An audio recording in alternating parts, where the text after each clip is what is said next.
What's up, my people? Welcome to the BS Your Way Through Life show, where BS stands for Buffy-Style, and maybe a little about what BS originally stands for, or what you thought it did. This is where we talk about how to deal with life better. I want to help you figure out how to have a more positive life, full of enthusiasm, how to get your relationships to a healthier place, how to cultivate a chill attitude, get rid of your pettiness, and replace it with positive outlooks. Understand what's really worth getting upset about and what's not. How to find the funny in everything. How to become a better you. My name is Buffy-Style, and I created the slogan, BS Your Way Through Life, with a double meaning. It doesn't just mean doing it the Buffy-style way. It also means doing things your way and not doing things perfect. Just doing your best. Let's get started, my friends. It's time to start BSing your way through life. Let's rock this thing.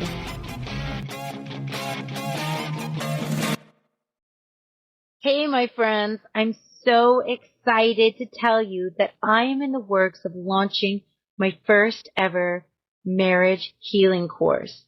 It's called Unchained Marriage, and I love this title. And the reason why I chose this title is because sometimes we can feel held back, bogged down, or a little trapped in our marriage. But I'm here to tell you that this should never be the vibe of marriage. And I'm here to teach you how to have true joy in your marriage and rise to a higher way of doing marriage and kicking those petty, unnecessary things in your marriage to the curb. How to go from masochism to meekness and what the difference is. If you find that your marriage holds more frustration than joy, then you need this. This should be a game changer that so many people need. So look forward to the coming months for more info and updates.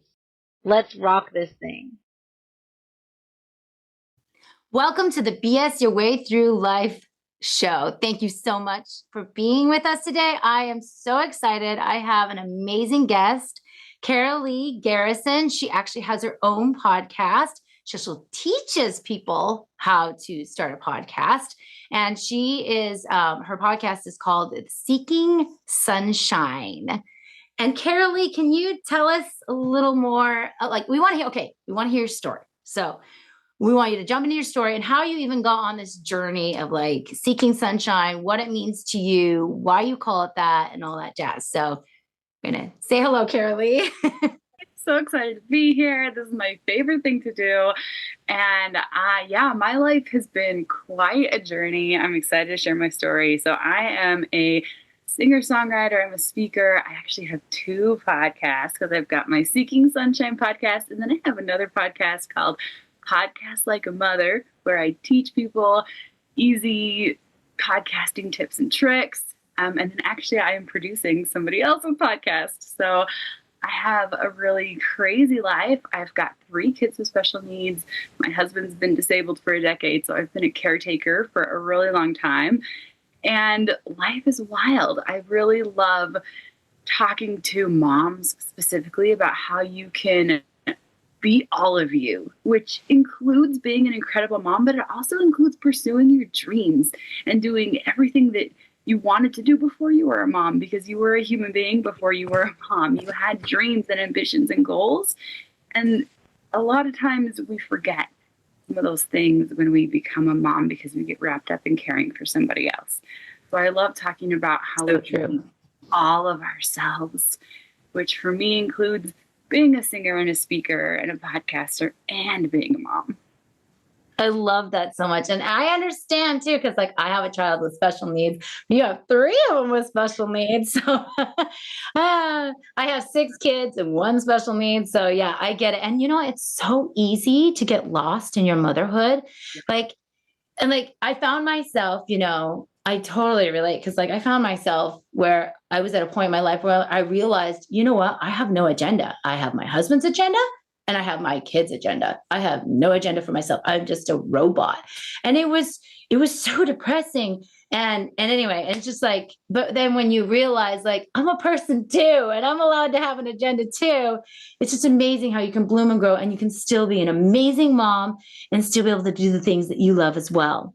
Well, and it's actually so inspiring and incredible for your family to watch. Yes. blossom. Oh my gosh, yes. They see, oh, you don't have to just be, this workhorse all the time. You can, like, you teach your kids that they can light up their own lives, that they can be amazing. And in turn, hopefully they'll teach their kids the same thing. And every generation will just get more amazing. And the light that comes from you when you are fully lit up it spreads. Like, it makes you a better mom. It makes you a better mom. So anybody who has suffering from guilt but if I do this for myself, then I feel like it takes away from my kids and that's just makes me feel good. No. Actually helping them. Yes, you're actually helping them. So guilt, go somewhere else. That's my soapbox. I will stand on it all day long. I know, right? Okay, so more of your story. Let's hear it. That's the subtitle of my Seeking Sunshine podcast is Do What Lights You Up. So my story that I want to share it's kind of how I learned how to step into doing more of what lights me up, because I've wanted to be a singer my whole life. That's I went to college to go be a singer, and then I met and married my husband really fast. And it's this whole journey of I became a mom really young, and then my husband became disabled, and then it was just like in a blink of an eye, I was a caretaker and had 3 kids with special needs. So this story kind of starts in 2018, which was about 5 years ago, and we were living in San Antonio, Texas, and my husband was at the very worst of his disability. He has a whole slew of diagnoses, and he was probably only like 32 at the time. Oh my goodness. Young. And his disability didn't come on with like a sudden event. There was no car accident. There was no thing that happened to him. He actually has a chromosomal genetic defect called familial episodic ataxia. And that meant that he would collapse whenever he got too stressed out. Oh my goodness. He'd start trembling and shaking and stuttering with his speech, and he would collapse. And he'd have these ataxic episodes multiple times a week, and I'd have to carry him to bed, which he's a lot bigger than I am, so that was a really difficult thing to do. And he'd be unable to walk or talk or do anything for hours or days at a time. He couldn't stay home with the kids. He couldn't do the dishes. He couldn't vacuum because all those things were too stressful. And along with this, he also had severe debilitating depression, PTSD, anxiety. He's also come to realize recently that he's probably on the autism spectrum, along with all 3 of our kids. So we also have 3 kids that are all 3 have come to be diagnosed with autism. At that moment in time in 2018, our youngest had not yet been diagnosed, but our oldest 2 had. So they, at the time, were 4, 7, and 8. So at this time, we were living in survival mode. I mean, my husband couldn't work. I couldn't work because I was his caretaker and the kids' caretaker. And we had been applying for SSI for disability for him for years. And we basically had no income, and we were just trying to get by. And we had this really strong, where we're very religious. I'm not sure how much religion you talk about in your... Oh yeah.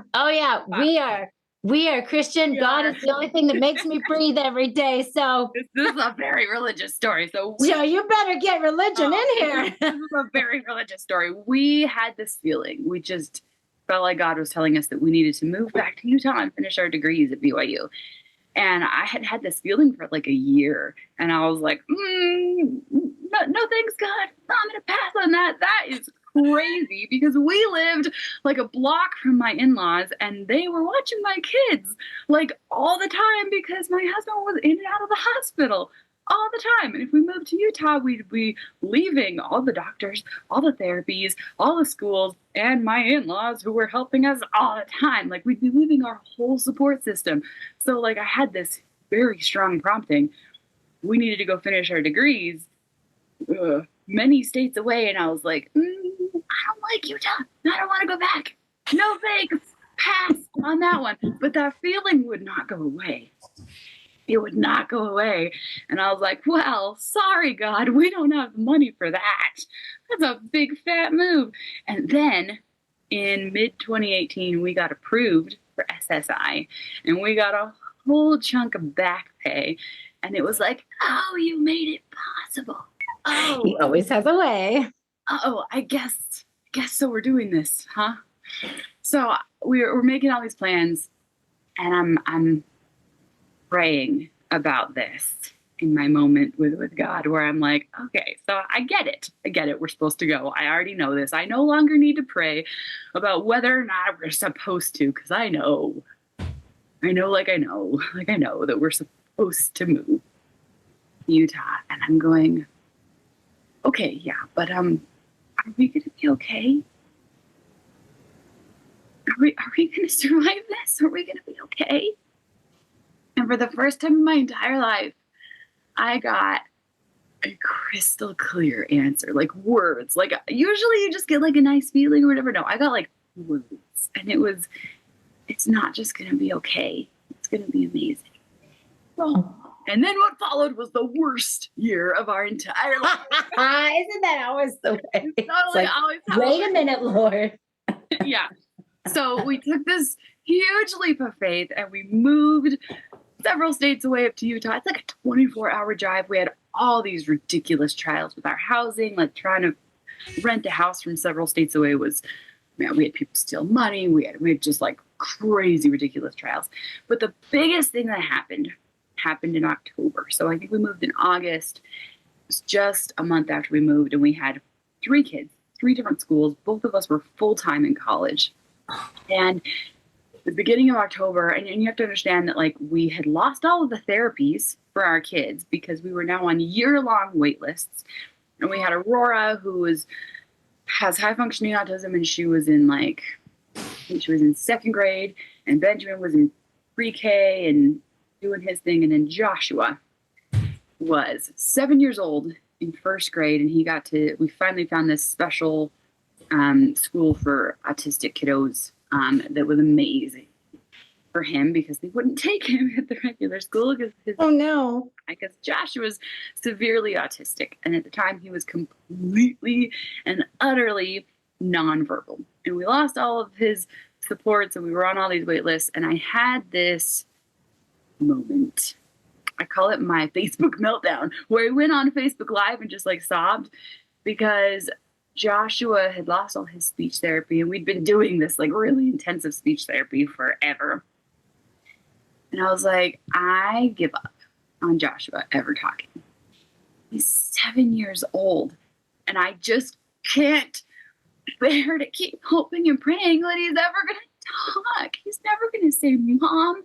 He's never going to say I love you. And I can't keep watching my 4-year-old pray every night for his brother to be able to talk. I can't keep doing this.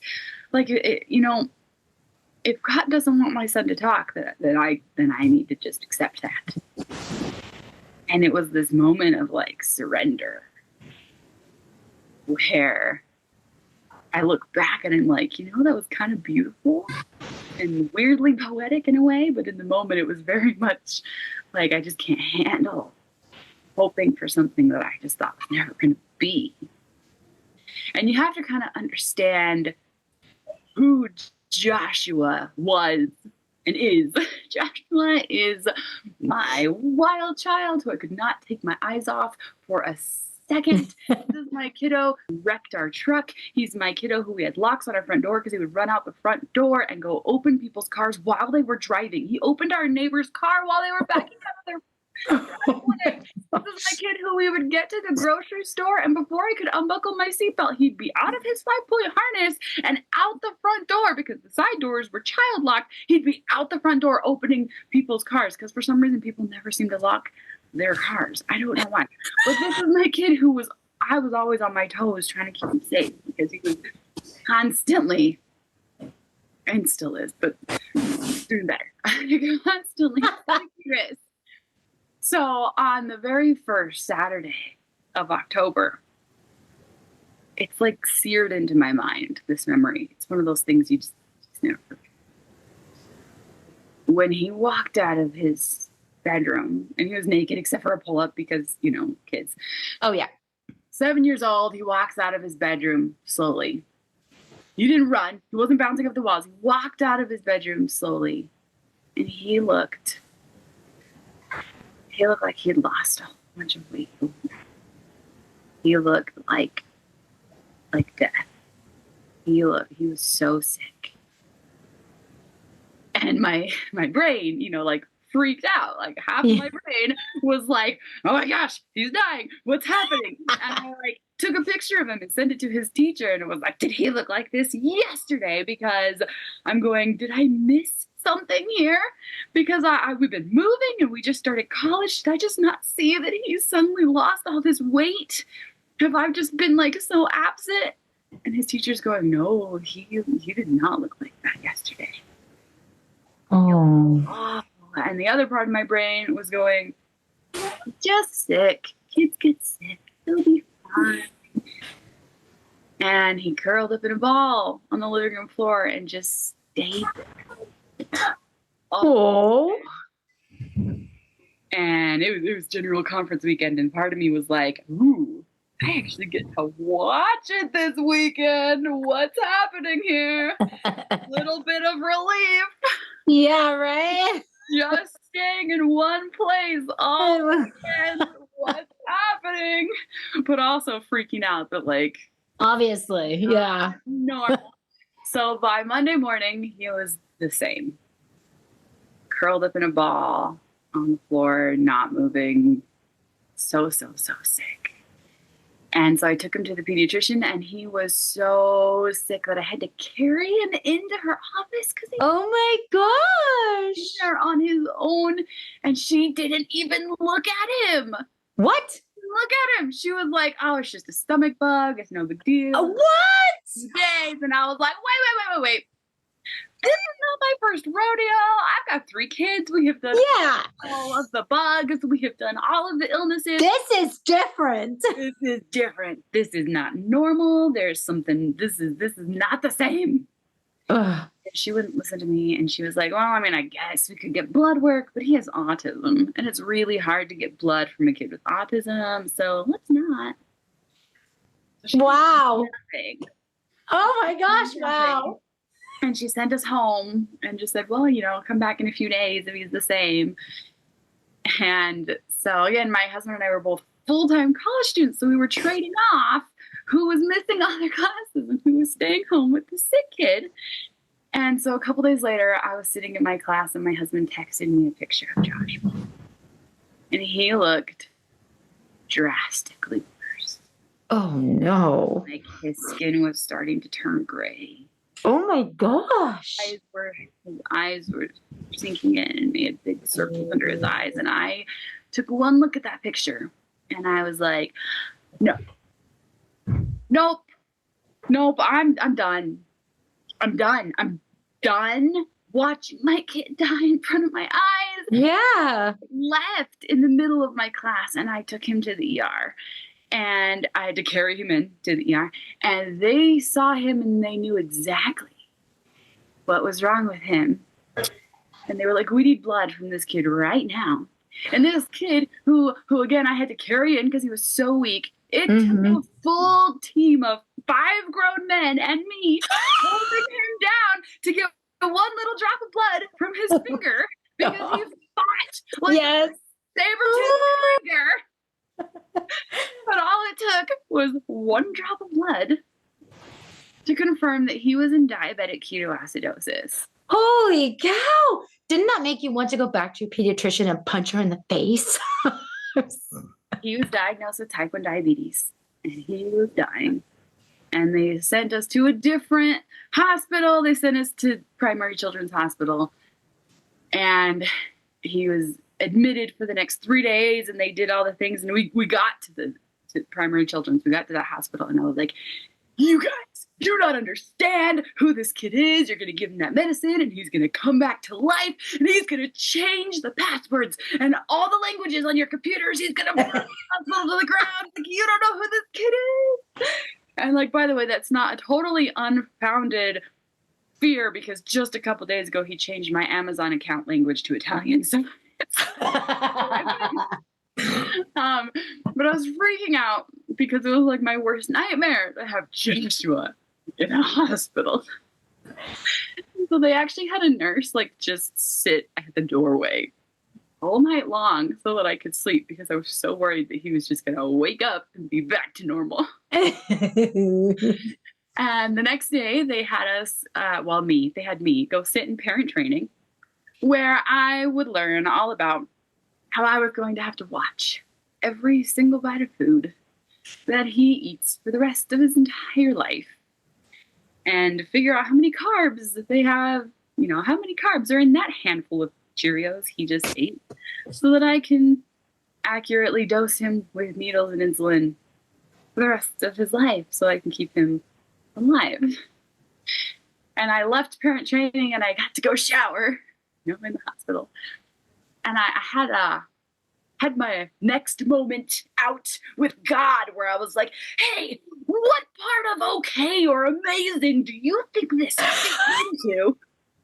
Because I don't really feel like this fits in my idea of either one of those places. I don't see it. God, I'm not feeling it. And I just kind of had my anger out. But that's the moment that I go back to all the time in my life right now. That's the moment that changed my life. Because I have so many times these days where things are happening in my life and all I see with blinders on, right? Just the terrible thing that's happening right now, and I can't see any possibility of something getting better, and all I could see is that this is the worst thing ever, right? How many times in our lives do we have things like that where it's like, this is the end of the world, nothing could make this better. But because I know what happens next in Joshua's story, I now can look at my life with the faith that there's another chapter and that God can turn even the most ridiculous, crazy things into miracles. So true. Amazing blessings. And so we left the hospital after 3 days. We went home, and so Joshua was in the hospital Wednesday, Thursday, Friday. And Monday he went back to school, and he pooped in the potty for the first time in his life. Oh my gosh. He was 7. We'd been trying to potty train him forever. And right. Wouldn't eat, so we couldn't potty train him because he wasn't regular enough because he wouldn't eat anything. And just like that, this thing that we'd been battling forever, that had been such a nightmare, it suddenly, boom. Like, and we were like, what? Why? So he suddenly started eating. There's this thing that happens when somebody's diagnosed with type 1 diabetes, is that they're like starving all of a sudden because finally their body's getting the nutrition that it has been lacking, because finally the insulin's carrying, the nutrition to where it goes. Yes. Right? Yes. And don't get me wrong, it wasn't like, yay, Josh is getting the insulin, and so now he just wants to eat vegetables all the time. No, that's not what happened. Josh was like, yay, I'm only going to eat corn dogs. Eating like 9 corn dogs a day, smothered in ketchup. And you know what? He was finally eating, and we were so excited. He was finally eating anything. We were just thrilled. He was finally eating enough to like start gaining weight because he'd been severely underweight for a long, we'd actually tried him on prescription medications to try to help increase his appetite. And then the really, really incredible miracle was that within a month of his diagnosis, he could say all of his colors. He'd been in so much speech therapy and had 0 progress. And when he was diagnosed with type 1 diabetes, his speech skyrocketed. Oh, that's so beautiful. Within a year, I was begging and praying that he would shut up because he just never stopped. Like, take me back to the way it was. And like nowadays, he will tell you, shut up when he wants you to laugh and interact with him. And he'll tell you, I love you when he wants to hang up the phone. And he's got some favorite phrases that are fairly inappropriate that he likes to yell. Colorful. He's 12 now, so he's got some things he likes to say for attention that are 12-year-old phrases, and I'm like, oh yes, I prayed for that. And I have to remember often when he's yelling at me all day long about, I want Pop-Tarts for my birthday in 20 months, or not 20 months, in 6 months. No, like when he's constantly like, he does not ever, ever, ever, ever stop talking. Like I actually had to buy like gun range earmuffs for other members of my family because Joshua would never stop talking. It's really overwhelming. And I'm like, oh yes, we prayed for this. We prayed so hard that Joshua could say anything that he wanted to say. And he is. And he is sure using his voice all of the time. It's really amazing. But what is more from that story, we went back to college, and like I said, I have always wanted to be a singer and songwriter and do all these things, and I had decided to audition for the School of Music again. And so Josh was diagnosed in October, and in December I was like, that's when my audition was. I was auditioning for the opera program at BYU, and I was just so sure that like this was it. This was my chance to live my dream and do everything that I always wanted. I was like, this is the reason why my life has been so hard for the last decade. It's so that I could finally have the thing I've always wanted, right? So I auditioned in December, and I got through the first round, and the second round was in like February or something. And my vocal coach who was in the program was like, they loved you. They just loved your audition. They told me. And then I found out, I think in March, that I did not get accepted. Oh. And it was another one of those moments with the blinders on where I was like, this is the end of the world. Why? God, so would you do this devastating. to me? Like, why? Like, I was just so sure that this was like, God telling me that I was not meant to sing or use my voice, and I like couldn't even like go to church without just sobbing, and because they would just sing, and I couldn't sing without crying. It was very much a meltdown, static, end of the world type thing, because all these beautiful insights I'm telling you about from Josh's story, I was very much in survival mode at the time. I didn't really. Oh yeah. Yeah, you don't kind of realize. You're looking for a break right now. Come on, give me a break, Right. Lord. It takes time to realize the beauty of your journey and your story. So if you It does. don't see it yet, that's okay. You can look back later and then be like, oh, I see it now. We're always in process. Yeah. Like, I don't even like to use the word goals anymore, because if I think of a goal, I think of an end result. And if I don't get there as soon as I want to get there, then I'm just disappointed and frustrated. So I think about, instead, I make processes. I'm in process. I love that. It's all a journey. And so as this, I'm having my moment, which was months long, of being so upset about not getting into the School of Music, I'm watching Joshua progress. I'm watching him have a new word every day, and I'm watching this whole thing unfold. And I start to have these realizations. And I'm going, I was pretty sure that Joshua plus therapy equaled Joshua talking. But it didn't work out that way. We kind of had like a Joshua plus diabetes equaled Josh talking. That didn't make any sense at all. It was kind of like counterintuitive and miraculous. And so then when I thought that Karaleigh plus the School of Music equals Karaleigh gets to sing and use her voice, it didn't work out that way. But maybe there's some counterintuitive miracle thing going on here that I just can't see yet. Maybe if I just wait and give it a little more time, maybe it'll work out about the same as Josh's miracle. Maybe if I just give it a little more time. Then I started realizing that, like, wait a minute, I don't even like opera that much. I only started pursuing opera because that one person that one time in middle school told me I was too fat to sing or something. And I really shame on them. I really stuck with that and let it mean everything for me. And maybe I don't actually love opera. I don't like going to operas. I don't like listening to opera. I don't listen to opera for fun. I just like it and being the diva and hitting the high notes. Right? Maybe that was the right direction for me.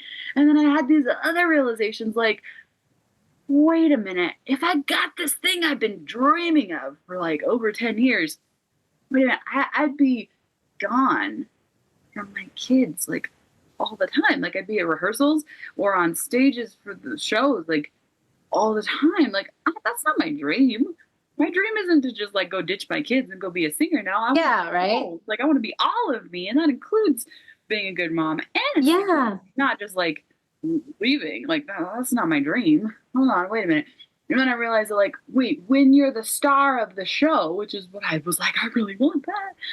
Because I actually ended up studying costume design instead in college. Oh, wonderful. And then I was like, wait a minute, as the costume designer, I'm designing the costumes. I also studied makeup design. I was like, wait a minute, if I was the lead, I wouldn't get to be the costume designer. Somebody else would be designing my costume. Somebody else would be designing my makeup. Somebody else would be directing me and telling me where to stand and what arm gestures to make and what to say and what to sing and what to think and everything of what to do on that stage. Wait a minute. I would hate that. Yeah. The dream. I don't want to go be on stage and have someone else telling me what to do the whole time. That's not really what I want. How much did I actually think about this dream before I just declared it to be my dream for my whole life? Oh, I didn't think about it at all. I love it. It's so funny because it's like, really, God knows what we actually want, right? We can't see the focus lens. We're just like, yeah, but then I just see this. I want that. But then if you really, focus down on it, it's like, oh, that's what I really want right there. And God sees so that. Shiny. Shiny thing. We didn't really think about it at all. Exactly. I was starting to have these realizations of like, maybe the thing I dreamed about, maybe I wouldn't love it quite as much as I thought that I would have loved it. And so I pivoted and I decided to take a songwriting class. And it was like being home. It was like, oh, this is where I actually belonged the whole time, because I hadn't written my own music since I was in like middle school. And it was like, oh yeah, choosing what I sing. Oh yeah, I actually have like a lot of gifts and talents here. Like, oh, this is where I actually belong. And then I started to see the ways in which I'd been giving up my power and waiting my whole life for somebody else to give me permission to sing, for somebody else to tell me I was good enough to be a singer and to be on their stage. And then I finally gave myself permission to sing. And you got your own stage. Yeah, I gave myself permission to write my own album, and I learned how to produce my own album and to write my own music. And right about that same time was when I learned about podcasting, and I learned about that whole thing. And that was when I started rolling out, like, my album is called Seeking Sunshine, and my podcast is called Seeking Sunshine, and my single from my album is Seeking Sunshine, like the intro song from my podcast, which was the first song I released from my album. Like, it's all Seeking Sunshine, because I was like, how do I use everything I've been through in the last decade with my life? How do I use that to help people? How do I turn this into my message? How do you, it's like, how do you turn your mess into your message and your pain into your purpose? And the one that actually just came to me was, how do you stop seeing your life circumstances as a cage and you start seeing them as your calling instead? And that was it. So I started my Seeking Sunshine podcast, and I started interviewing people who had been through really hard things. And I started seeing how I wasn't alone. All of a sudden I started talking to other people, which I had been in this like bubble. Like, I felt really trapped by motherhood, feeling really alone, but it was only because I hadn't been talking to people. I hadn't been out in the world saying how there's hardship all around us. There are so many people who feel the same way we do, but if we aren't out there talking to them, like, we aren't going to know that. It's so true. And I love it too, because your title, like the first time that I saw it, when I saw you on Instagram, I think it's the first time I saw you, I'm like, and you were announcing your podcast, I was like, oh, Seeking Sunshine, that's such a good title. Like, to me, it rang like, because how many people out there are just seeking for some relief, some sunshine? And I'm just like, what a beautiful title. Like, how perfect is that? It really draws you in. It's just like, well, I'm seeking sunshine. Who isn't seeking sunshine? Who doesn't have a hard life in one way or another, right? Yeah. So your title is beautiful. We're all looking for that. And sometimes there's times in life when it's harder to find than others. I know, right? But just keep looking and you'll find it. And then the other part, like to wrap up that story, is that, my husband went from walking on a cane at 32 years old and collapsing multiple times a week and being on 12 different types of medications and really, really having a hard time, to going back to being a full-time college student, to like he couldn't work and he had chronic bronchitis and terrible asthma and just like all these different things, to he's doing like literally, you'd look at him now, he doesn't look like the same person. He doesn't walk on a cane anymore. He jogs for fun. He has off all 12 medications. He hasn't had an ataxic episode in many, many years. He hasn't had a bronchitis illness episode thing in years and years and years. Like, he's undergone a really miraculous transformation since we moved up here. Like, it really has become amazing how much our family has just transformed over the last 5 years.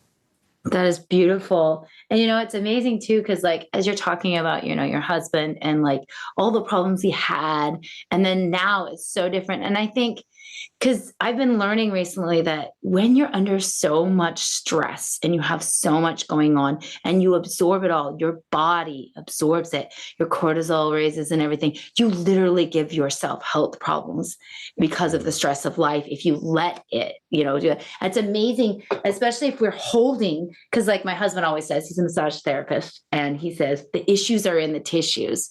Yeah. So he says to me all the time, he's like, I'm not just a massage therapist, I'm also their therapy sometimes. Because while he's massaging, they're like talking about, the things that are going on in their lives that are just, trauma. And sometimes they cry. But then when they're done, they feel better because they're releasing. We need to learn, like, stress comes in, but we need to learn how to release it and not just hold it in. And it's just like, and as you were, talking about, like, he learned how to release it. So now he's like, and it's just amazing. Your story is amazing. I'm sad to see it end.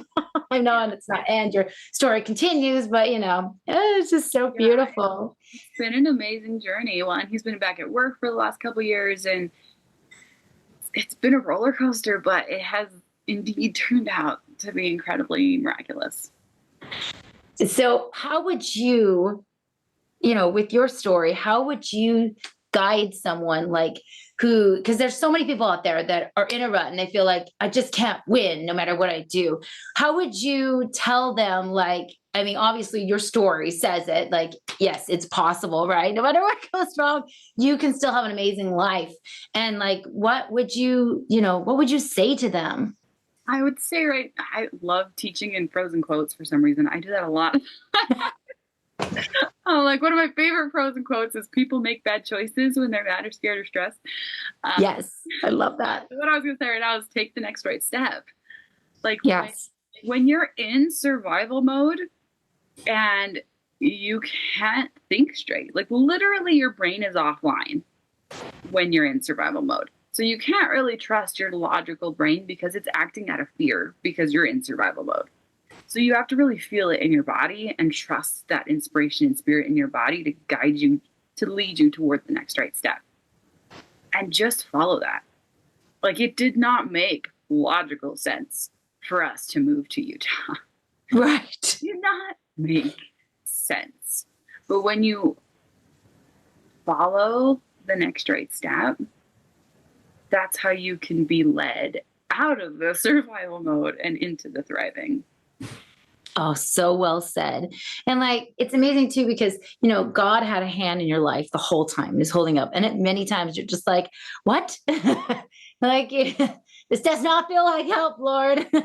but then it always is. And I know a lot of people, like I have, people that I'm close to that have had religious trauma and whatever, and how they grew up or whatever, and it ruined, a good relationship they could have had with Jesus, but then, they don't. But, so those people, I say, you know what, Jesus, whatever trauma you had wasn't, God designed it. God was not in that. And he wants you to have a relationship with him, and whatever struggles you're going through, he wants you to succeed just as much as you do, if not more. And he wants to be there for you. And you just have to find a new relationship with God.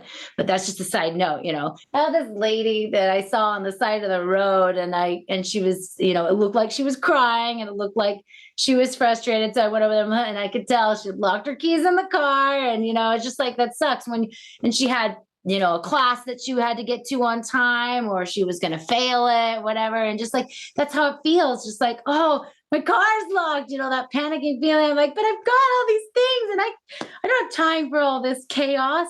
But then if you're able to like work through it, don't give up, level up. I'm like, okay, how can I, make this work? Like, okay, first of all, relax, don't panic, you'll eventually get your car unlocked. Somebody's going to come to your rescue, or maybe you get it unlocked, whatever. It's going to work out, even though it really sucks right now. It's okay. It's okay to have it be sucky. It's okay to feel, let yourself go through all the motions, but don't give up. This is your opportunity. Like, I can see throughout your whole story, and this is a theme that I've been on lately, is like, don't give up, level up. And it's just like, all these things that happened to you that just kept knocking you down, but instead you just climbing back up, and you raised yourself even a little higher, and you had a better perspective. You had more knowledge. Everything was just like, yeah, it's amazing. Okay. Well, so what I was going to say is that it's not that you don't give up. It's not that you don't crumble. Actually, there's a lot of moments in my story where I was like, nope, I give up. This sucks. This is the end of the world. And then you just, Yes. You go to sleep for a night and you recover from it. And then you get back up again the next morning. You allow yourself the emotion. You allow yourself whatever's coming up. And sometimes that means like you have your moment of like panic attack and struggle, and you're like, I'm crumbling. I'm having my moment. And then you get back up the next day and you keep going. It's not exactly giving up. It's a momentary, like, I'm having my exactly. And it's okay to be in, like, you're walking along and all of a sudden you trip and fall in a ditch. It's okay to be there. Just don't stay there. It's just like, okay, I'm going to stay in this ditch and I'm just going to be sad about it. It's okay to be sad. Like by all means, I'm no, great singer or anything, but I do have a ukulele, and I have written a couple songs, and one song that I'm sort of working on whenever I remember it, which means I'm not that dedicated. The basic message of the chorus was just like, I know I'm gonna overcome this, but for right now, I'm gonna sit and cry about it, because sometimes we just need permission to cry about it for a little bit, because we need to cleanse, we need to let it out, we need to work through it. It's so true. Because if you just keep holding inside and keep pushing it, like if you're sick and you're just like, well, I got all these things to do, so I'm going to pretend that I'm not sick and just keep going. And then your body just collapses, right? So you got to take a moment, and that's okay. And I just love your story so much. So, okay. So since you're a singer and I wanted to do this, I hope you don't mind. I'm throwing this at you, but do you mind singing for us? Just like anything you want, whatever. Well, I do actually have a song goes with this story, actually, and it's called Wait, and Ooh. It goes with this. So hopefully I can. Yay! Please share with us. I wrote this song. I wrote this song about the journey of not getting into the School of Music, about like how I was trying to pursue all my dreams and they weren't happening, and it just really sucked, and I felt like giving up, and that's kind of what the song is about. It's called Wait. I don't know if you can hear the dog or not. It's not bad. It's okay, I don't care. I heard you want to quit again. You're feeling like like a fool for thinking that this path was meant for somebody like you.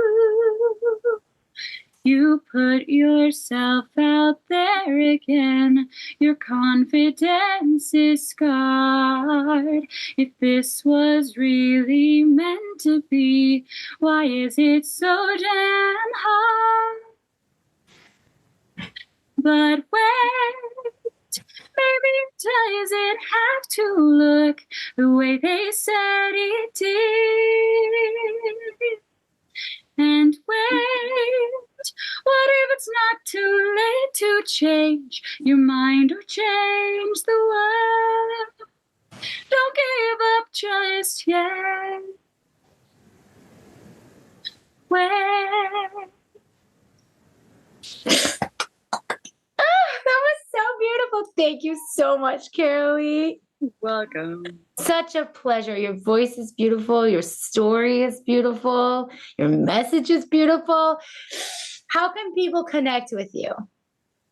So my website is KaraleighGarrison.com, and my podcast is Seeking Sunshine. Everything's pretty much on the website. So if you are looking for anything, it should all be there. The album is called Seeking Sunshine. That song is on the album.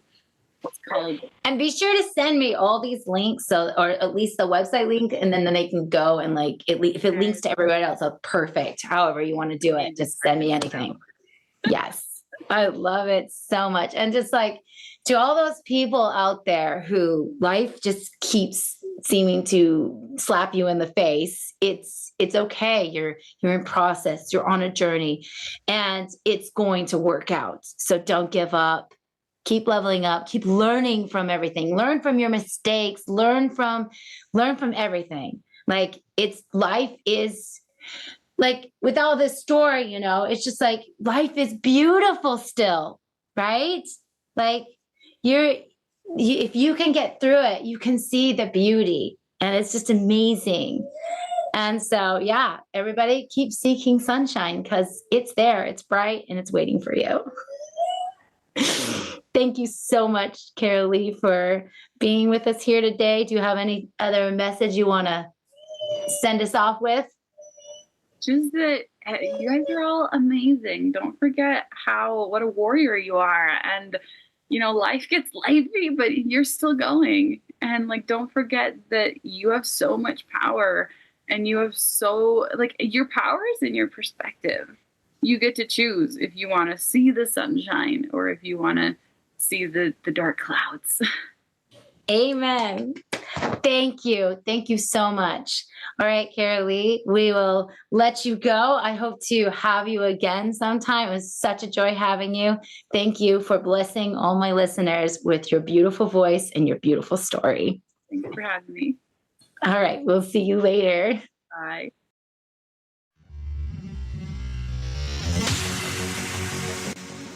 Thank you so much for joining me today, friends. I hope anything said here today was inspirational and helpful. May the rest of your day be full of awesomeness. And as always, rock on.